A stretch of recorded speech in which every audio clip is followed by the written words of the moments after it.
അസ്സലാമു അലൈക്കും, welcome back. അപ്പം നമ്മുടെ നോമ്പുതുറ സീരീസ് ആയിട്ട് ഞാൻ വീണ്ടും പൂർവാധികം ശക്തിയോടെ വന്നിട്ടുണ്ട് കേട്ടോ. അപ്പോൾ നമ്മൾ ജോലിക്ക് പോയിട്ട് വന്നിട്ട് ഒരു കസ്റ്റാർഡ് ഉണ്ടാക്കുവാണ്. വാട്ടർമെലൺ കസ്റ്റാർഡാണ് കേട്ടോ. ഇത് നമ്മൾ തയ്യാറാക്കിയിട്ട് ഫ്രിഡ്ജിൽ ഫ്രീസ് ചെയ്യാൻ വെക്കുവാണ് കേട്ടോ. അപ്പോൾ ഇന്നത്തെ ഷേക്ക് നമ്മുടെ സ്ട്രോബെറി ഷേക്കാണ്. നമുക്ക് കുറച്ച് സ്ട്രോബെറി ഉണ്ടായിരുന്നു. അപ്പോൾ സ്ട്രോബെറിയും പഞ്ചസാരയും പാലൊക്കെ ഇട്ട് അടിച്ച് നല്ലൊരു സൂപ്പർ ഷേക്കാണ് കേട്ടോ. പിന്നെ ഫ്രൂട്ട്സിൻ്റെ കൂട്ടത്തിൽ വാട്ടർമെലണും പഴവുമാണ് കേട്ടോ ഉള്ളത്. പിന്നെ നമുക്ക് ഡേറ്റ്സ് ഉണ്ട്.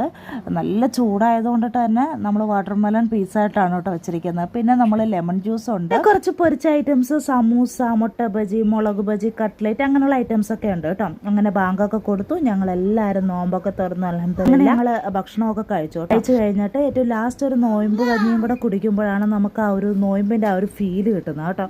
പിന്നെ ഞങ്ങൾ കുറേ കഴിഞ്ഞ് ഞങ്ങൾ പിന്നെ ചോറാണ് കഴിച്ചത്. ഇന്ന് സ്പെഷ്യലായിട്ട് ബിരിയാണി ഉള്ളതുകൊണ്ട് പലഹാരങ്ങളൊന്നും ഇല്ലായിരുന്നു. നല്ല ചൂട് ചിക്കൻ ബിരിയാണി ആയിരുന്നു കേട്ടോ. നല്ല ടേസ്റ്റി ആയിരുന്നു.